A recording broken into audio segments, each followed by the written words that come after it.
Magandang araw. Ride tayo ngayon. Isang quick spin lang. Akit tayo ng Tagaytay. Pero hindi tayo dadaan sa mga usual na dinadaanan natin pakit ng Tagaytay. Akit tayo nga ng Tagaytay via Aguinaldo Highway.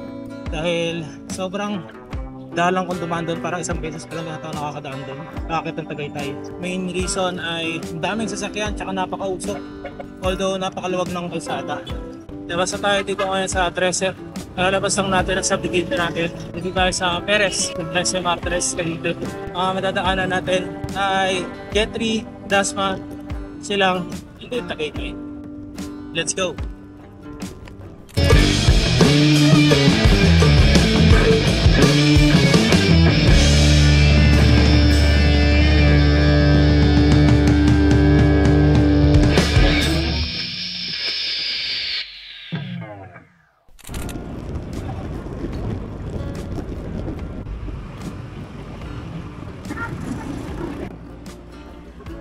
Dito na tayo sa Lyceum. Ayan. Parte pa rin to ng Gentry at hindi pa natatapos dito yung mga alon na dadaanan natin. So rolling to. Sa pa sa nagpapahirap ngayon ay yung hangin. Meron yatang amihan ngayon, ewan ko. Pero maganda rin dahil kahit na mainit pa, hindi tayo masyado naiinitan kasi malakas yung hangin.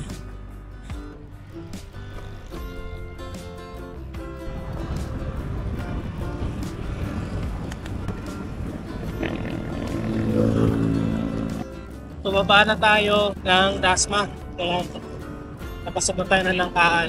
Pero ang hirap pumadyak. Ito yung problema, ang lakas ng hangin ngayon.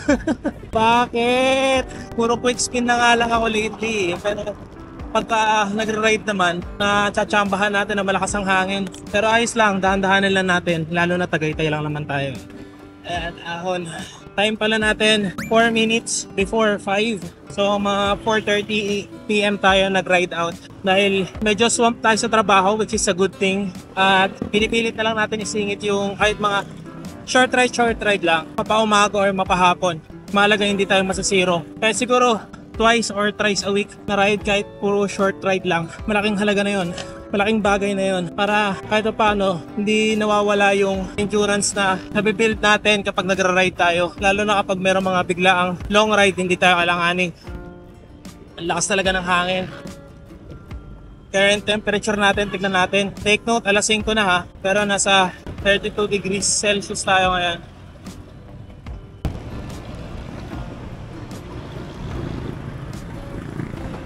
Exactly 5 PM, nandito na tayo sa Dasma, Palapala. At hahunin na natin yung pa-intersection. Tapos kakanan tayo papasok sa Silang para dire-diretso tayo aakyat ng Tagaytay.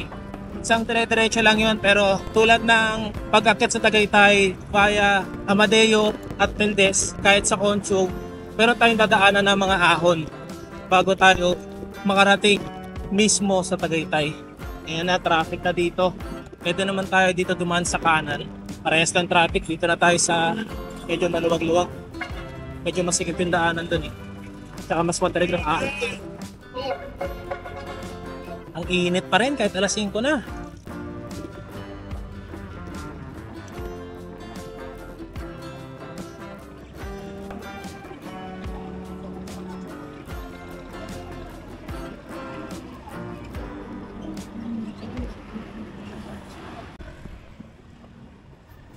Robinson, diretso tayo dito.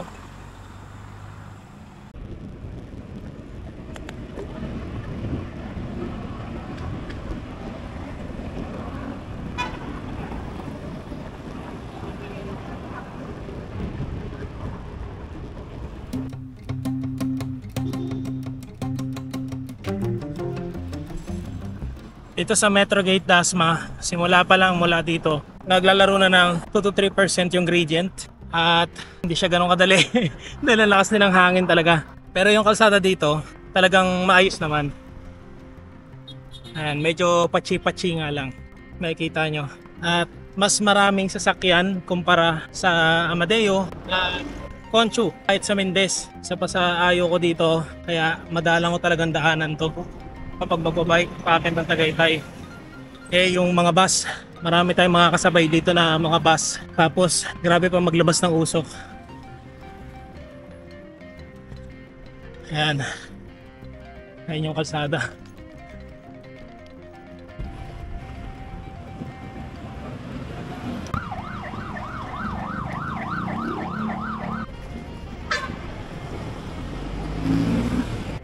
Dito na tayo sa Bukal, Sampaloc to Dasma at tumatakbo ng 3 to 4% yung gradient at mainit pa rin syempre.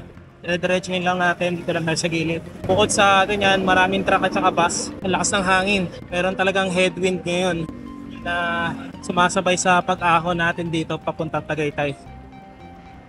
Ayan, finally, meron ding lusong kahit paano.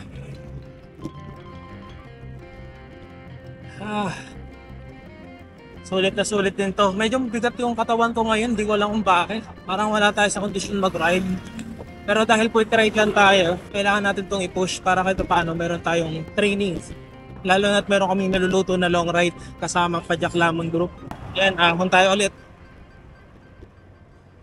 Lately, kung madalas kang nakakanood ng mga vlog natin, makikita nyo na puro quick ride lang tayo ngayon.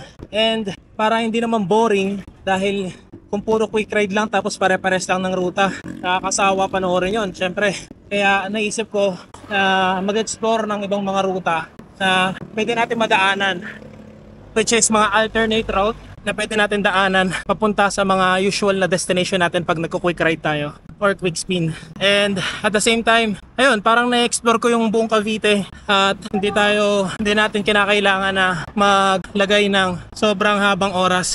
So it's a win-win situation, which is nakapag-quick spin tayo, nakapag-explore tayo ng mga daanan na madalang nating madaanan, and at the same time hindi tayo nalilate sa trabaho.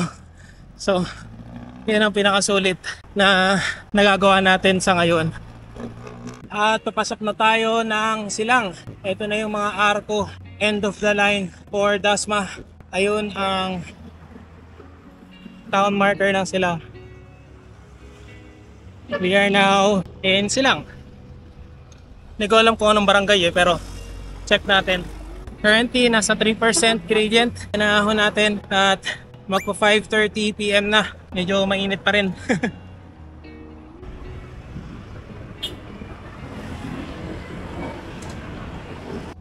Ayan, nandito na tayo sa Barangay Biga. At mas maganda yung kalsada dito.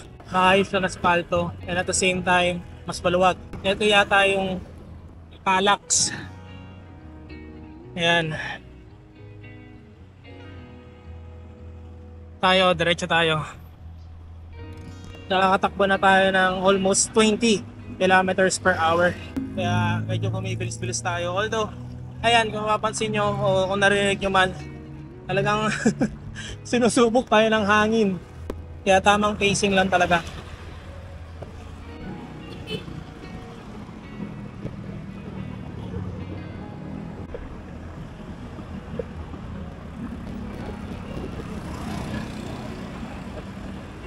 Kung makikita nyo dito, pag sa kaliwa tayo dadaan, papuntang Silang proper yan. Pero dito tayo sa pinaka highway. Dito na nga pala tayo sa Barangay Biga 1, Silang Cavite. Ayan.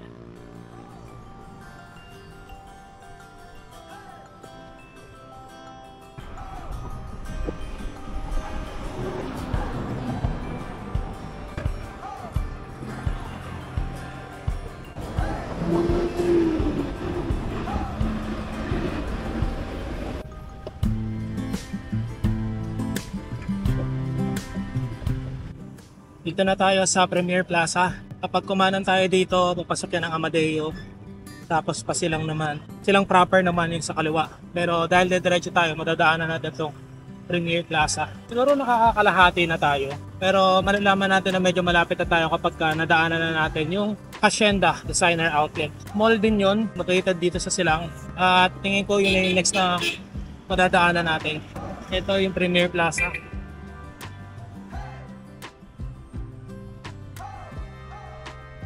Kakalagpas lang natin ng Premier Plaza. Nagsimula na yung mga ahon. Naglalaro ng 6 to 7% gradient dito. Tapos bababa ng konti hanggang 4. Akit ulit ng 67%. Pero banayad naman siya. Kaya carry. carry. Traffic. Pero sana merong enough space para makapasok tayo dito sa mga gilid-gilid. So okay to, kaysa gumit na tayo.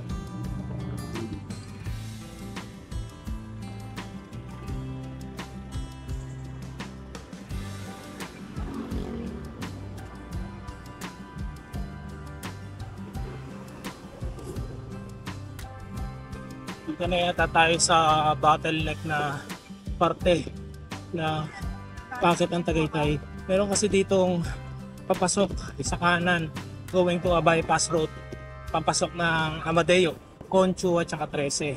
Pero kasi dyan din mismo merong ginagawang kalsada, kaya nagpo-cause ng matinding traffic. Na stuck din kami dyan once. Actually nitong recently lang, kumain kami sa Tagaytay with my family. Tulad yata, diba?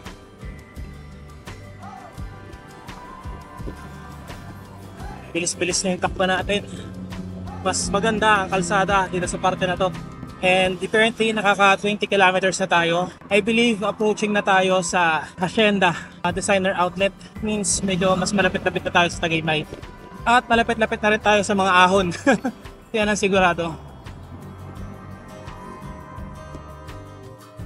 Barangay Lalahan 1, Silang Cavite.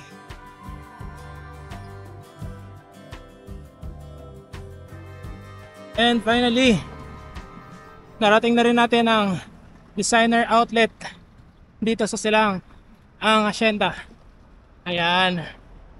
Kilala itong Hacienda na to sa mga magagandang deals pagdating sa sapatos, damit, mga designer clothes. Ayan, minsan na tayo nakaikot dyan, pero next time subukan natin gumawa ng vlog sa loob mismo ng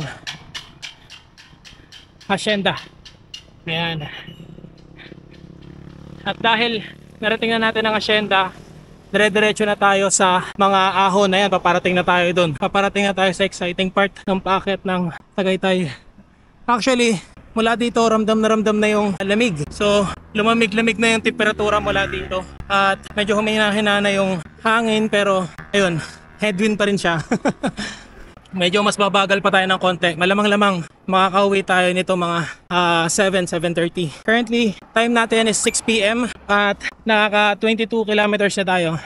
Pababa naman, di na tayo dito dadaan pababa. Para mas malapit tayo sa bahay, bababa tayo sa may Amadeo na. Ayan. Ayan, inaahon natin to. Unang ahon currently, paglagpas ng Hacienda Designer Outlet. Hindi naman siya lumalagpas ng 4 to 5% na gradient, pero medyo makati pa rin siya sa daanan. Kailangan lang tuloy-tuloy yung momentum para hindi natin naramdam yung padjak.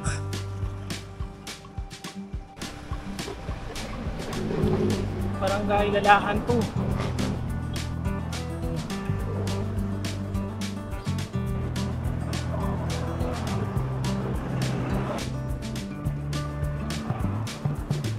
Dito tayo sa medyo mas mahaba-habang banayad na ahon. So far, umakit lang siya ng 6%. Tapos nagro-roll lang siya doon, 5 to 6%. Pero sa bandang dulo, yun yung medyo talagang matarik-tarik. Kung compare natin sa mga ahon na madadaanan mula sa Amadeo, Conchu, ito banayad na siya. Mahaba nga lang.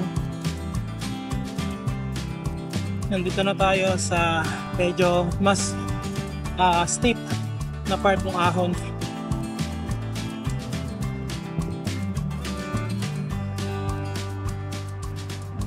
Currently nasa 6% na siya. Ayan, tuloy-tuloy lang natin. 10 to 15 kilometers per hour lang tayo.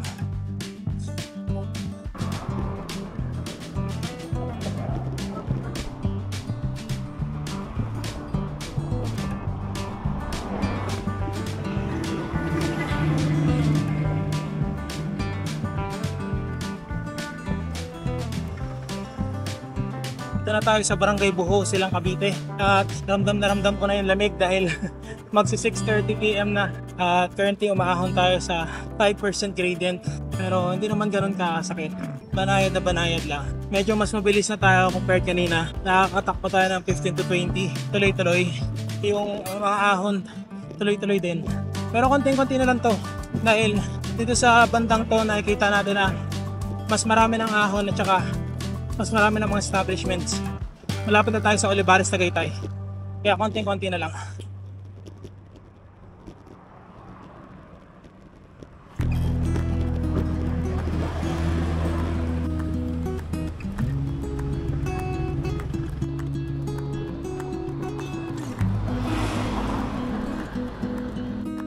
Finally, nandito na tayo. Aguinaldo Highway, Tagaytay City. Napot tayo ng 6:30. Pero not bad, 2 hours. Kinuha natin Malabakay hanggang dito. So, not bad at all dahil yun yung pinaka maximum hours na also nakukuha ko yung Tagaytay gaya Amadeo. At eto, tinutumbok na natin ang rotonda. Makikita ko na mismo yung rotonda dito sa Olivares, Tagaytay. Ang gagawin natin ay kakanan tayo, tapos dire-diretso na tayo hanggang marating natin yung Tagaytay Amadeo Road. Doon tayo lulusot pababa ng Gentry and then away via Governor's Drive. Crossing East, Pure Gold.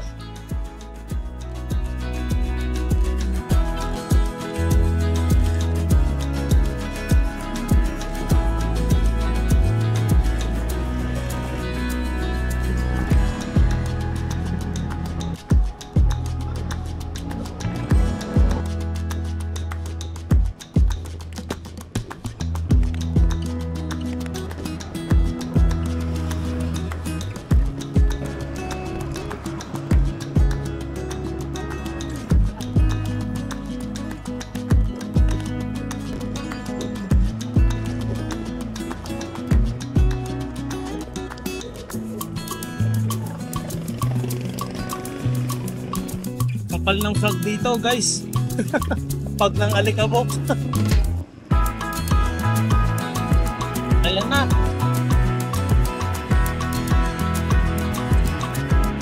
Grabe ang pag ng alikabok.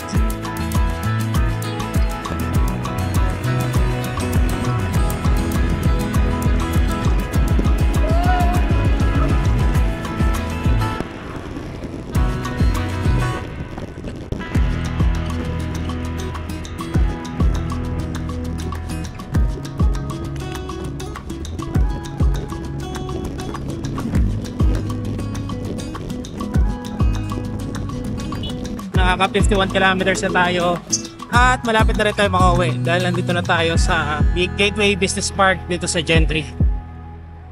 Ayan o.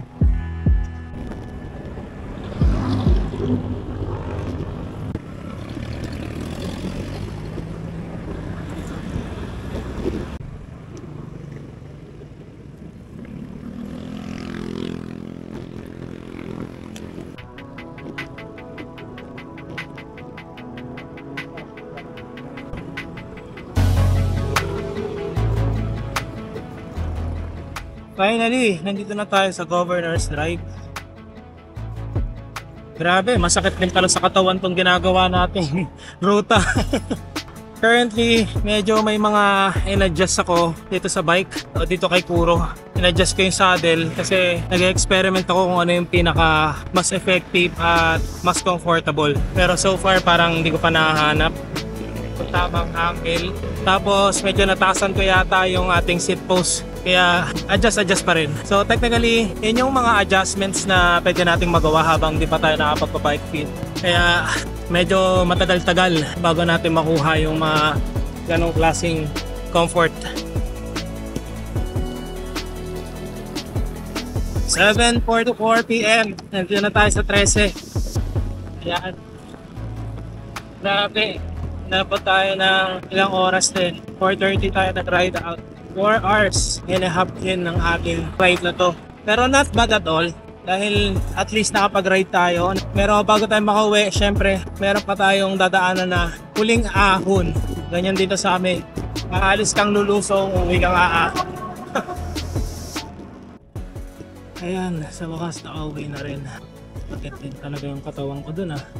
Most likely nasa 58 kilometers at ng ating distance na na-over sa ruta na nadaanan natin. At almost 5 hours natin kinuha ang dire-diretso, walang pahinga. Not bad at all. Kaya kung umabot ka dito, salamat sa panonood. See you all on the next vlog. At nagutom din ako talaga dun sa ride na yun. Kita-kits on the next ride. Ride safe to all. Ingat. Bye-bye.